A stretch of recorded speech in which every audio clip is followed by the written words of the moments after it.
하나님의 말씀이 선포됐습니다. 근데 그 하나님이 나의 아버지 하나님이십니다. 나의 아버지 하나님이 나에게 주시는 말씀이 있었습니다. 그런데 어떻게 순종하지 않겠냐는 거예요. 순종할 수밖에 없죠.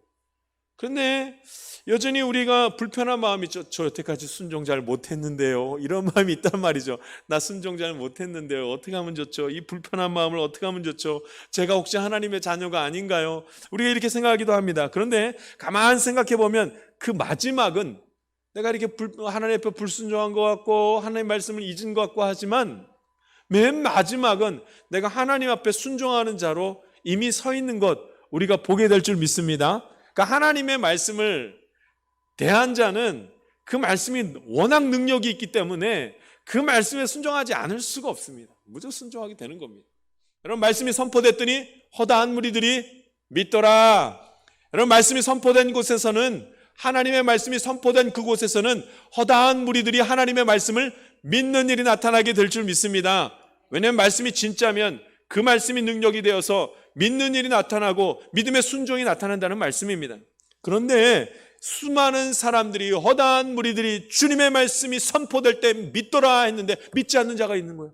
순종하지 않는다는 자는 하나님의 말씀을 같이 들었는데도 순종하지 아니한 자라, 이 순종하지 않는다는 표현은 아주 작심을 하고 저 말씀은 내가 이건 틀린 말씀이야 하고 대놓고선 아주 계획적으로 달려드는 사람, 이 사람이 순종하지 않은 자라 말하는 겁니다. 그러니까 여러분, 우리가 말씀을 들었는데 하나님 나 말씀 지키고 싶은데 잘 안 됩니다.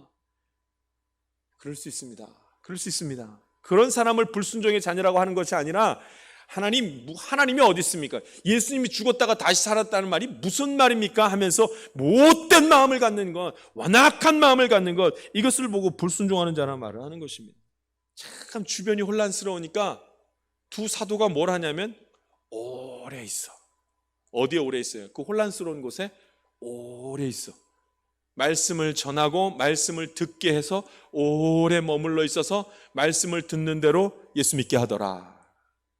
여러분, 우리가 혼란 가운데 있습니까? 삶 가운데서 하나님이 있는지 없는지 잘 모르겠습니까? 말씀에 순종할 수 없는 순간들이 너무나 빨리 찾아옵니까? 말씀 속에 오래 머물러 있으면 됩니다. 말씀의 능력이 있기 때문에 말씀 속에 오래 머물러 있으면 됩니다. 순종하게 된다는 말이 쉽게 된다는 말이 아니라 믿음이 있으면 순종하게 됩니다. 혼란스럽긴 하지만 순종할 수밖에 없게 됩니다.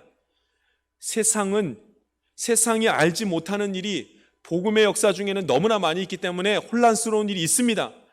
세상에서 살다 보면 세상의 방법으로는 이해할 수 없는 일들이 복음 가운데 너무 많기 때문에 그래서 혼란스러운 일이 생깁니다. 그러면 여러분, 복음을 전한 사람이 쫓겨났다는 이 말을 잘 새겨들어야 됩니다. 쫓겨나야 마땅한 것입니다. 왜냐하면 하나님의 뜻이 또 담겨져 있기 때문에 그렇습니다. 사도 바울과 바나바가 계속 복음 전하다가 쫓겨나갑니다. 그러나 사도 바울과 바나바는 쫓겨날 때마다 웃습니다. 하나님께서 나를 다른 곳으로 인도하시는 거지, 지금이 떠나야 될 때인가 보다. 하나님의 뜻은 내가 여기 계속 머물러 있는 것이 아니라 떠나가야 되나 보다 하면서 하나님의 사인으로 그것을 받아들이게 되는 것을 봅니다. 하나님의 말씀이 선포된 자리에, 그 자리에 하나님께서 함께 하시고 그 자리에 하나님의 자녀들의 말씀을 듣고 믿고 믿은 말씀에 순종하는 일들이 조금씩 더 불같이 나타나게 될 줄 믿습니다.